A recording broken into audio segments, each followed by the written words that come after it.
जय श्री कृष्ण। आप सभी को अधिक मास कृष्ण पक्ष परमा एकादशी की ढेरों शुभकामनाएं।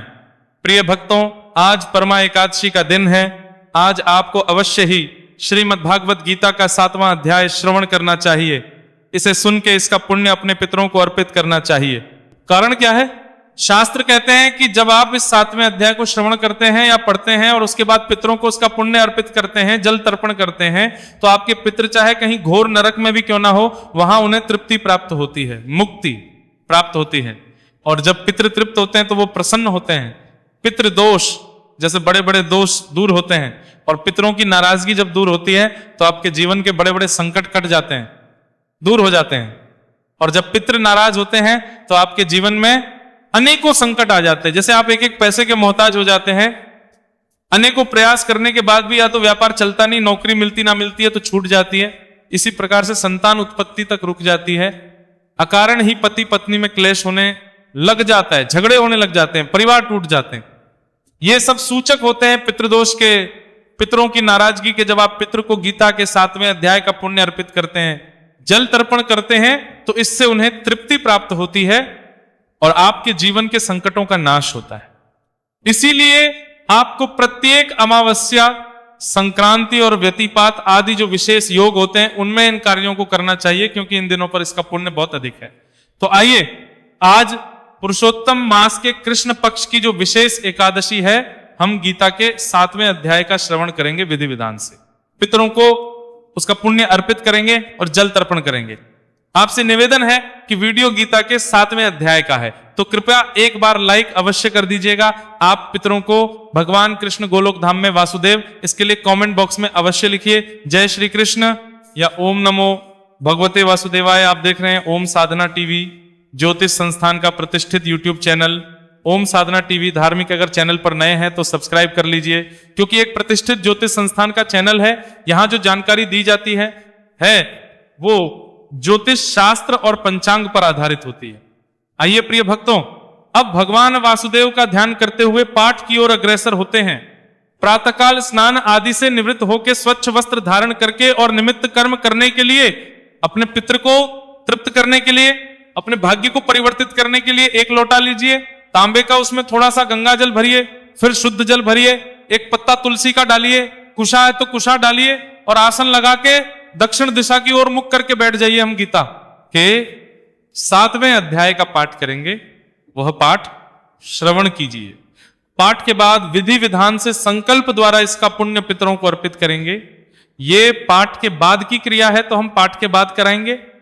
और फिर इस जल से तर्पण करना है मंत्र सहित, वो भी हम पाठ के बाद आपसे तर्पण कराएंगे। अभी भगवान श्री कृष्ण का ध्यान करते हुए 7वें अध्याय का पाठ करते हैं, आप श्रवण कीजिए। बोले श्री कृष्ण भगवान की जय। अथ श्रीमद् भागवत गीता 7वां अध्याय प्रारंभ। भगवान बोले, हे पार्थ, अनन्य प्रेम से मुझमें आसक्त चित्त तथा अन्य भाव से मेरे परायण होकर योग में लगा हुआ तू, जिस प्रकार से संपूर्ण विभूति बल ऐश्वर्य आदि गुणों से युक्त सबके आत्मरूप मुझको संशय रहित जानेगा, उसको सुन मैं तेरे लिए इस विज्ञान सहित तत्व ज्ञान को संपूर्णतः कहूंगा, जिसको जान संसार में फिर और कुछ भी जानने योग्य शेष नहीं रह जाता। भगवान श्री कृष्ण अर्जुन को समझाते हुए कहते हैं कि हे अर्जुन, तुम्हारा मेरे प्रति ये जो गहरा प्रेम है, ये जो तुम्हारा समर्पण है, इसी से मैं अत्यंत प्रभावित हूं।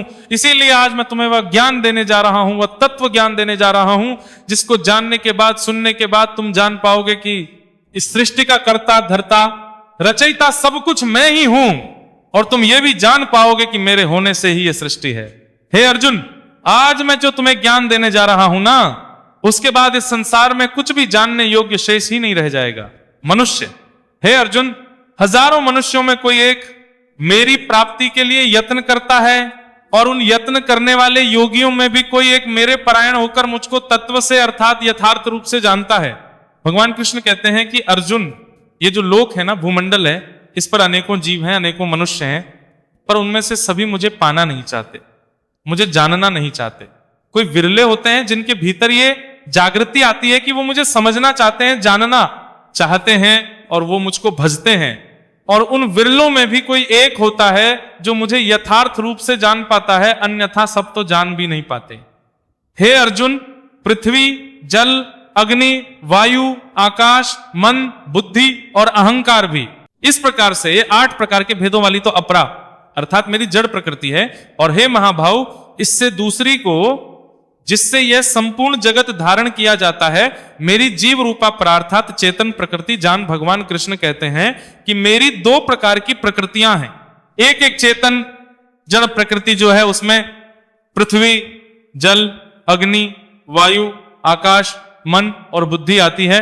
और जो इस संसार को धारण करती है, इस जगत को धारण करती है, मेरी जो जीव रूपा प्रकृति है वो इसका भरण, पोषण और धारण करती है। कहते हैं कि हे अर्जुन, तू ऐसा समझ कि संपूर्ण भूत इन दोनों प्रकृतियों से ही उत्पन्न होने वाले हैं और मैं तथा प्रलय हूं, अर्थात संपूर्ण जगत का मूल कारण हो। भगवान कृष्ण कहते हैं कि जितने भी जीव हैं, जितने भी शरीर हैं, ये सब इन 2 प्रकृतियों से ही उत्पन्न होते हैं। जो ऊपर अभी बताई भगवान ने, 2 प्रकार की प्रकृति, जड़ और चेतन, इन्हीं से उत्पन्न होते हैं। और संपूर्ण जगत का उत्पत्ति करता, पालन करता और प्रलय करता मैं ही हूं, अर्थात भगवान वासुदेव ही हैं। कहते हैं कि जगत के होने का मूल कारण मैं ही हूं, अर्थात भगवान वासुदेव कृष्ण ना हो तो यह जगत ही ना होगा। हे धनंजय, मुझसे भिन्न दूसरा कोई परम कारण नहीं है। यह संपूर्ण जगत सूत्र के मणियों के मूंज में गुथा हुआ है कि हे अर्जुन, मेरे सिवा और कोई कारण नहीं है। इस सृष्टि के होने का ये जो जगत, ये मेरे भीतर इस प्रकार से समाहित है, जैसे समुद्र में मणियां एक दूसरे से गुथी रहती है, उसी प्रकार से ये संसार मेरे भीतर ही रचा बसा है। मेरे अलावा कोई और इसके होने का कारण नहीं है। हे अर्जुन, मैं जल में रस हूं, चंद्रमा और सूर्य में प्रकाश हूं, संपूर्ण वेदों में ओंकार हूं और आकाश में शब्द हूं तथा पुरुषों में पुरुषत्व हूं। भगवान कृष्ण कहते हैं कि अर्जुन, जो जल है ना, उसका मूल तत्व क्या है? रस। वो रस मेरे होने से ही है, अगर मैं ना हूं तो वो रस ना होगा। चंद्रमा और सूर्य जिस प्रकाश से प्रकाशित होते हैं, अगर भगवान वासुदेव कृष्ण ना हो तो वो प्रकाश नहीं होगा। भगवान वासुदेव कृष्ण के होने से ही चंद्रमा और सूर्य प्रकाशित होते हैं। संपूर्ण वेदों में जिस ओंकार की पूजा होती है, वह ओंकार भी भगवान वासुदेव कृष्ण ही हैं। और आकाश में जो शब्द गुंजायमान होते हैं, वो शब्द भी भगवान के ही कारण है। और पुरुषों में जो पुरुषत्व होता है, जिसकी महिमा गाई जाती है, वह पुरुषत्व भी कोई और नहीं, भगवान वासुदेव के होने के कारण ही है। मैं पृथ्वी में पवित्र गंध, अग्नि में तेज तथा संपूर्ण भूतों में उनका जीवन हूं। भगवान कृष्ण पृथ्वी है, पृथ्वी का मूल तत्व होता है। प्रिय भक्तों, उसकी गंध सौंधी जो खुशबू आती है, तो पृथ्वी का जो मूल तत्व गंध है वो भगवान नारायण के कारण ही है। और अग्नि में जो तेज होता है, जो जलाता है, वह तेज भी कोई और नहीं, भगवान वासुदेव कृष्ण के कारण ही है। तथा संपूर्ण भूतों में उनका जीवन हूं। ये जितने भी शरीर है, चाहे वो किसी भी प्रकार के हो, किसी भी योनि के हो, जलचर है, वन है, जीव है, जंतु हैं, जल में रहने वाले, वन में रहने वाले हैं, मनुष्य हैं, पशु हैं, पक्षी हैं, जितने भी जीव हैं, ये शरीर हैं, उन सब में जीव कौन है? उनमें जीवन भगवान नारायण के कारण ही है। अगर भगवान नारायण ना हो तो उनमें जीवन नहीं होगा। और तपस्वियों में जो तप है, वो भी भगवान वासुदेव के कारण ही है। कहते हैं, हे अर्जुन, तुम संपूर्ण का सनातन बीज मुझको ही जान करता है। मैं बुद्धिमानों की बुद्धि और तेजस्वियों का तेज हूं। कहते हैं, ये जितने भी जीव चल रहे हैं ना, देखिए बीज क्या होता है? बीज वो जिससे फसल उत्पन्न होती है। आप जानते हैं, किसान खेतों में बीज बोता है तो उससे फसल उत्पन्न होती है। तो इस संसार में ये जितने भी जीव चल रहे हैं, जीव, जंतु, पशु, पक्षी, जल, चर, वनचर, जितने भी शरीर हैं, उन सब का मूल बीज नारायण ही है, भगवान वासुदेव ही है। कहते हैं कि मुझको ही उन सबका मूल बीज समझना चाहिए। मैं ना हूं तो ये कोई ना होगा।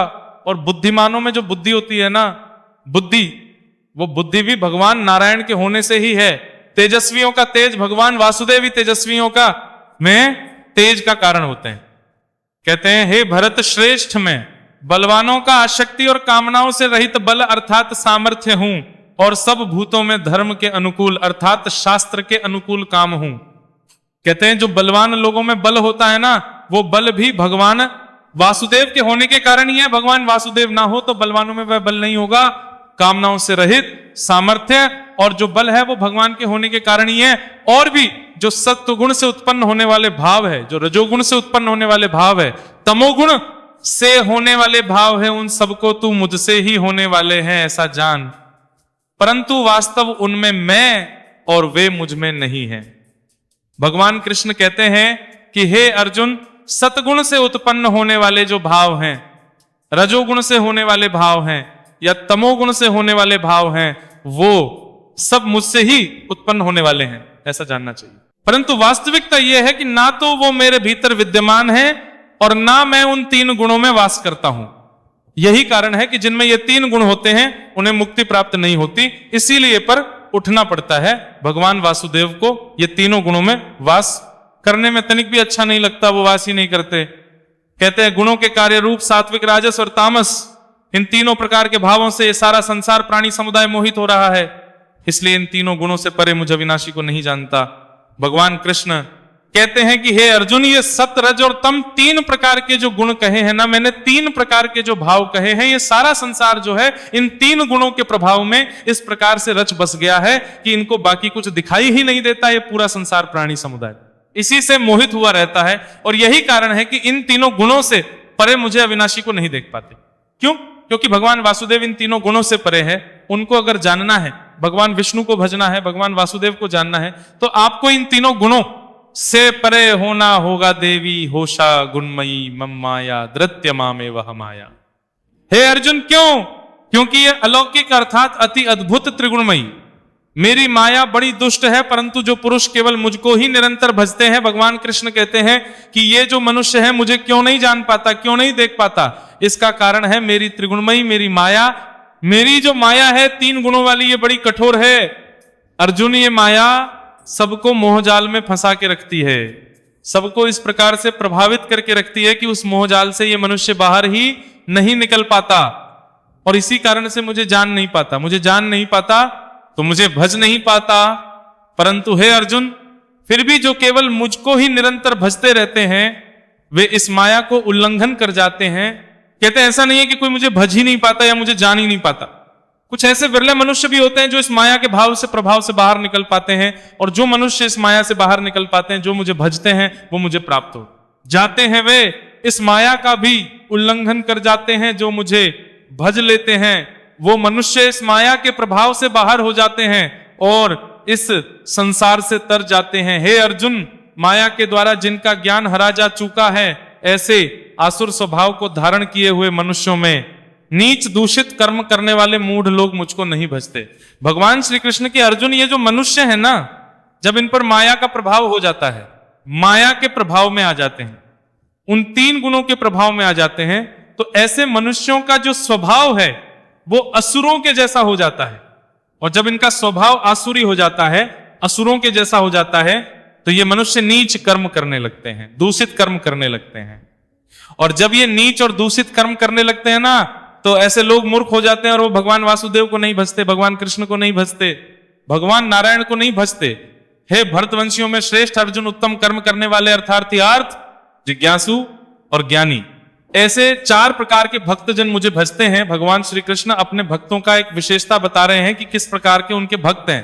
कहते हैं कि अर्थार्थी, अर्थ, जिज्ञासु और ज्ञानी, ये चार प्रकार के भक्त हैं। उनके जो उनको भजते हैं उनमें भी नित्य मुझ में एक ही भाव से स्थित अनन्य प्रेम वाला ज्ञानी भक्त, यह अति उत्तम है। क्यों? क्योंकि मुझको तत्व से जानने वाले ज्ञानी को मैं अत्यंत प्रिय हूं, और वह ज्ञानी मुझे अत्यंत प्रिय है। भगवान श्री कृष्ण कहते हैं कि चार प्रकार के भक्त हैं उनके, उनमें भी जो ज्ञानी भक्त है ना, वो उन्हें सबसे अधिक प्रिय है, कहते हैं, सर्व कहते हैं। ये सभी उदार हैं, परंतु ज्ञानी तो साक्षात मेरा स्वरूप ही है। ऐसा है, ऐसा भगवान वासुदेव का कहना है कि जो ज्ञानी भक्त है वो साक्षात भगवान का स्वरूप है। क्यों? क्योंकि वह मदगत मन बुद्धि वाला ज्ञानी भक्त अति उत्तम गति स्वरूप मुझ में ही अच्छे प्रकार से स्थित है, भगवान वासुदेव में ही सदा स्थित रहता है। भगवान कृष्ण कहते हैं, हे अर्जुन, बहुत जन्मों के अंत के जन्म में तत्व ज्ञान को प्राप्त पुरुष सब कुछ वासुदेव ही हैं। इस भग प्रकार मुझको बचता है, वह महात्मा अत्यंत दुर्लभ है। कहते हैं कि ऐसी जीवात्मा का मिलना, देखिए प्रिय भक्तों, ये जो जीवात्मा है ना, इसके हजारों जन्म होते हैं। एक जीवात्मा हजारों बार जन्म लेती है, पर अपने अंत के जन्म में भी ये जीवात्मा जान पाए कि इस सृष्टि के कर्ता धर्ता रचयिता सब कुछ भगवान वासुदेव ही हैं। ऐसी जीवात्मा का मिलना अत्यंत दुर्लभ है। बड़ी विरली जीवात्माएं होती हैं, लोग होते हैं जो इतना जान पाते हैं उन भोगों की कामना द्वारा जिनका ज्ञान हरा जा चुका है। वे लोग अपने स्वभाव से प्रेरित होकर उस नियम को धारण करके अन्य देवताओं को भोजते हैं अर्थात पूजते हैं। भगवान कृष्ण कहते हैं कि हे अर्जुन, भोगों की कामनाओं में मनुष्य सदा लगा रहता है। ये जो मनुष्य है ना, ये माया के प्रभाव से भोगों में डूबा रहता है। भोगों से अभिप्राय क्या है? भोगों से अभिप्राय है मनुष्य की इच्छाएं, मुझे ये पाना, मुझे ये करना है, मुझे ये चाहिए, मुझे वो चाहिए। जिसके पास धन नहीं उसे धन की लालच, जिसके पास धन है उसको और अधिक धन का लालच, कामना, किसी को संतान की कामना, किसी को स्त्री की कामना, किसी को ऊंचे पद की कामना, किसी को व्यवसाय की कामना। तो मनुष्य सदा कामनाओं में डूबा रहता है। उसकी इच्छाएं जो है ना वो कभी पूरी ही नहीं होती। एक इच्छा पूरी होती है 10 और जागृत हो जाती है।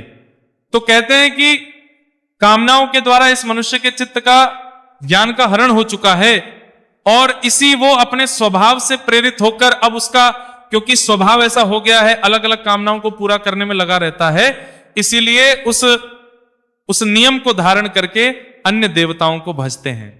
ये क्या करते हैं कि कभी उस देवता को भजेंगे, इनको लगेगा इस कामना की पूर्ति ये देवता करेंगे, तो उस देवता को पूजने लग जाते हैं। फिर कोई कहता है कि इस कामना की पूर्ति ये देवता करेंगे, तो उस कामना को पूरा करने के लिए उस देवता को भजने लग जाता है। तो ये मनुष्य अन्य देवताओं को भजने लग जाता है। अपनी कामनाओं की पूर्ति के जो सकाम भक्त जिस देवता के स्वरूप को श्रद्धा से पूजना चाहता है, उस भक्त की श्रद्धा को मैं उसी देवता के प्रति स्थिर कर देता हूं। तो यहां पे भगवान जो बता रहे हैं वो कहना चाह रहे हैं कि देखिए, भक्ति ना 2 प्रकार की होती है। एक होती है सकाम भक्ति, एक होती है निष्काम भक्ति। आजकल भक्ति हो ही नहीं रही है, मैं ऐसा मानता हूं। अब आप कहेंगे पंडित जी भक्ति तो बहुत हो रही है, आप मंदिरों में जाओ भीड़ बहुत है, आप धार्मिक स्थल पे जाओ पैर रखने को जगह नहीं, ट्रेन में सीट नहीं, बस में सीट नहीं, इतनी भक्ति है। पर वो सब सकाम भक्ति है जिसके विषय में भगवान कृष्ण यहां कह रहे हैं कि ये जो मनुष्य है ना वो कामनाओं की पूर्ति के लिए भक्ति करता है। हे देवी मां, मुझे पोता दे दो, मैं आपके दर पे दर्शन के लिए आऊंगी, सोने का या चांदी का छत्र चढ़ाऊंगी, आपका पाठ रखवाऊंगी, जगराता करवाऊंगी, मेरे बेटे की शादी करवा दो, बेटी की शादी करवा दो, नौकरी लगवा दो, मेरा व्यापार चलवा दो। भगवान मैं आपके दर पे इतनी परिक्रमा करूंगा या परिक्रमा करूंगी। ये कामनाएं हैं ना, इन इच्छाओं की पूर्ति के लिए तो हम भक्ति कर रहे हैं। आप देख लीजिए, किसी भी स्थल पे आप जाएंगे या तो कामनाओं की पूर्ति करवाने के लिए आए हैं, वो भगवान से प्रार्थना करने, या कामनाएं पूरी हो गई हैं, वो इसलिए आए हैं कि हमने भगवान से ये मांगा था, भगवान ने दे दिया, इसलिए भगवान के दर्शन के लिए आए। कोई इस उद्देश्य से जा ही नहीं रहा कि प्रभु बस आपकी कृपा मुझ पर रहे, मैं तो आपकी शरण में हूं, आप सदा अपने चरणों में मुझे स्थान देते रहना। इस निष्काम भाव से कोई जा ही नहीं रहा, सब कोई ना कोई कामना लेके जा रहा है। भगवान कहते हैं कि जो कामनाओं में लगे हुए मनुष्य है ना, जब ये इस प्रकार से अन्य देवताओं को भजते हैं तो भगवान श्री कृष्ण कुछ ऐसा करते हैं जिससे कि वो उन देवता प्रति और अधिक समर्पित हो जाते हैं। आपने किसी देवता को पूजा तो भगवान कुछ ऐसा करेंगे जिससे कि आपकी श्रद्धा उसी देवता में और बढ़ जाएगी। आप कहेंगे जी क्या करते हैं? भगवान कहते हैं कि आपने जो भी उस देवता से मांगा वह पुरुष उस श्रद्धा से युक्त होकर उस देवता का पूजन करता है और उस देवता से मेरे द्वारा विधान किए हुए उन इच्छित भोगों को निसंदेह प्राप्त करता है। भगवान कृष्ण कहते हैं कि आप जब उस देवता से कुछ मांगते हैं ना तो उसके भोग का निर्धारण अर्थात उसका फल तो आपको भगवान विष्णु के द्वारा ही दिया जाता है, परंतु भगवान विष्णु स्वयं ना देके उस देवता के से आपको देते हैं। तो इससे क्या होता है, आपको लगता है कि उसी देवता ने यह दिया है और आपकी श्रद्धा उस देवता के प्रति और अधिक बढ़ जाती है।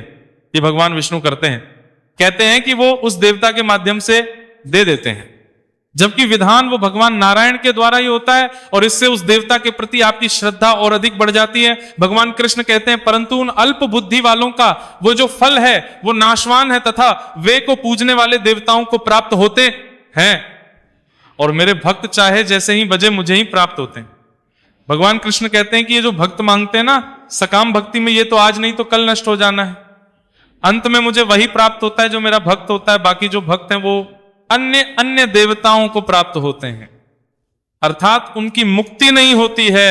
बुद्धिहीन पुरुष मेरे अनुत्तम अविनाशी परम भाव को ना जानते हुए मन इंद्रियों से परे मुझसे चिरानंदन परमात्मा को मनुष्य की भांति जन्म कर व्यक्ति भाव को प्राप्त हुआ मानते हैं। कहते हैं कि हे अर्जुन, ये जो मनुष्य है ना बुद्धिहीन है, इसको लगता है कि मैं भी मनुष्य की भांति जन्म लेता हूं, जन्म के फिर मृत्यु को प्राप्त होता हूं, मुझे भी ये जन्मने और मरने वाला ही समझते हैं ना। हम प्रकाश कहते हैं कि मैं अपनी योग माया से छिपा हुआ, मैं सबके प्रत्यक्ष नहीं होता, इसलिए ये अज्ञानी जन्म समुदाय मुझे जन्म रहित अविनाशी परमेश्वर को नहीं जानता, अर्थात मुझको जन्म मरने वाला समझता है। भगवान कृष्ण कहते हैं कि मैं अपनी योग माया से सदा छुपा रहता हूं, सबके सामने आता नहीं, तो लोगों को लगता है कि मैं भी जन्म के मृत्यु को प्राप्त हो जाता हूं। हे अर्जुन, पूर्व में व्यतीत हुए और वर्तमान में स्थित तथा आगे होने वाले सब भूतों को मैं जानता हूं, परंतु मुझको कोई भी श्रद्धा और भक्ति रहित पुरुष नहीं जानता। कहते हैं कि क्या होने वाला है, क्या हो रहा है, सब मैं जानता हूं, पर मुझे वही जानता हूं आना की कैसा अनमाने की पाता है जो सच्ची श्रद्धा और भक्ति रखता हूं। हे भरतवंशी अर्जुन, संसार में इच्छा और द्वेष से उत्पन्न, सुख दुख आदि रूप से उत्पन्न संपूर्ण प्राणी अत्यंत अज्ञानता को प्राप्त हो रहे हैं। कह रहे हैं कि जो मनुष्य है ना, ये सुख और दुख के बीच में जो जाल है उसमें फंसा रहता है, सुख और दुख के द्वंद्व रूप में, इस मोह में ही सदा फंसा रहता है और अज्ञानता को प्राप्त होता रहता है।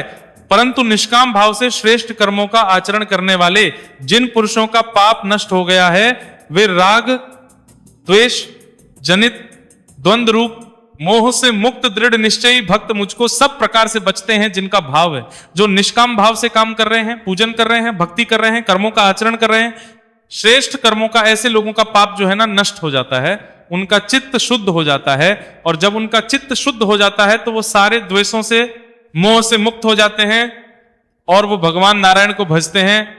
और जो मेरे चरण होकर जरा और मरण से छूटने के लिए यत्न करते हैं, वे पुरुष उस ब्रह्म को, संपूर्ण अध्यात्म को, संपूर्ण कर्म को जानते हैं। कहते हैं कि जो इस जन्म मृत्यु के चक्र से छूटना चाहते हैं, जिनको इसका ज्ञान हो गया है ना, वो सब संपूर्ण कर्म को जानते हैं, उनको पता है कि क्या कर्म करना है और क्या नहीं करना है। और वो मेरी शरण आकर जो पुरुष अधिभूत और अधिदेव के सहित तथा अधियज्ञ के सहित मुझे अंत काल में भी जानते हैं, वे युक्त चित्त वाले पुरुष मुझे जानते हैं, अर्थात प्राप्त होते हैं। हे अर्जुन, यदि कोई जीवात्मा अंत समय में भी मुझे भज लेता है, मेरी शरण आ जाता है, तो मैं उसे भी तार देता हूं कि भी मुक्ति हो जाती है, वह भी मेरे धाम को प्राप्त कर लेता है। योग शास्त्री श्री कृष्ण अर्जुन सप्तमोह अध्याय। बोलिए श्री कृष्ण भगवान की जय। भक्तों, इसी के साथ यह अध्याय यहां पूर्ण होता है। भगवान का संदेश है कि हमें निष्काम भक्ति की ओर जाना चाहिए, सकाम भक्ति को छोड़ना चाहिए, तभी हमारा कल्याण होगा और प्रभु का परम धाम हमें प्राप्त होगा। अब आप लोटे को हाथ में उठा लीजिए और संकल्प करते हुए प्रार्थना कीजिए कि हे भगवान, मैंने अभी जो गीता का 7वां अध्याय सुना है, इसका जो भी पुण्य आज एकादशी पर उत्पन्न होता है, वह संपूर्ण पुण्य मैं अपने सभी पितरों को अर्पित करता हूं। यह पुण्य उन्हें प्राप्त हो और वो इससे तृप्त हो, तृप्त हो, तृप्त हो। आप सभी पुण्यों को सभी पितरों के लिए बोल सकते हैं, या आप किसी एक विशेष पितृ जिसकी आपको लगता है कि मुक्ति की संभावना कम रही हो, कई बार किसी की मृत्यु एक अलग ही में हुई होती है, तो आप उनको भी अर्पित कर सकते हैं। इसके बाद एक बड़ा पात्र ले लीजिए, लोटे को उलटे हाथ में पकड़िए, सीधे हाथ में अंगूठा और उंगली के बीच का जो क्षेत्र है उसे पितृतीर्थ कहते हैं, वहां से इस जल को दूसरे पात्र में छोड़िएगा। उलटे हाथ में लोटा पकड़िए, जल हाथ पे लगाते हुए गिराते हुए दूसरे पात्र में जाना चाहिए। हम मंत्र पढ़ते हैं, ओम ह्रीं श्रीं क्लीं स्वधा देव्य स्वाहा, ओम ह्रीं श्रीं क्लीं स्वधा देव्य स्वाहा, ओम ह्रीं श्रीं क्लीं स्वधा देव्य स्वाहा। इस प्रकार से आप इस जल का तर्पण करें, पितरों से प्रार्थना करें कि हे मेरे पितरों, मैंने आपको गीता का 7वें अध्याय का पुण्य अर्पित किया, उसे आप स्वीकार करें, ग्रहण करें, और ये जल तर्पण आपके निमित्त किया, इसे आप ग्रहण करें। तृप्त हो, तृप्त हो, तृप्त हो। आप जहां भी हैं हमें आशीर्वाद दें, हमारे जो संकट हैं उनको दूर करें और हमारा उद्धार करें। इस प्रकार से आप प्रार्थना करें। ये जो जल है इसको आप पीपल में अर्पित कर दीजिएगा। पीपल में, क्योंकि आज गुरुवार का दिन है, अर्पित कर सकते हैं। इसके लिए जो समय होता है, सर्वोत्तम समय कहा गया है कुतुब काल का, जो कि भारत में रहेगा 11:40 से और 12:20 के बीच में। बाकी ये कर्म सूर्य उदय के बाद और सूर्यास्त होने से पहले कभी भी किया जा सकता है। इसमें कोई भी दोष नहीं है, तो आप किसी प्रकार की शंका ना रखें, पाठ सुने और फिर पितरों को अर्पित करें। और आज गीता के 15वें अध्याय को सुनने की भी बड़ी महिमा है, हमने आपके लिए अपलोड किया है, उसका भी लाभ लीजिएगा। भगवान कृष्ण सब पर कृपा करें। हरे कृष्ण।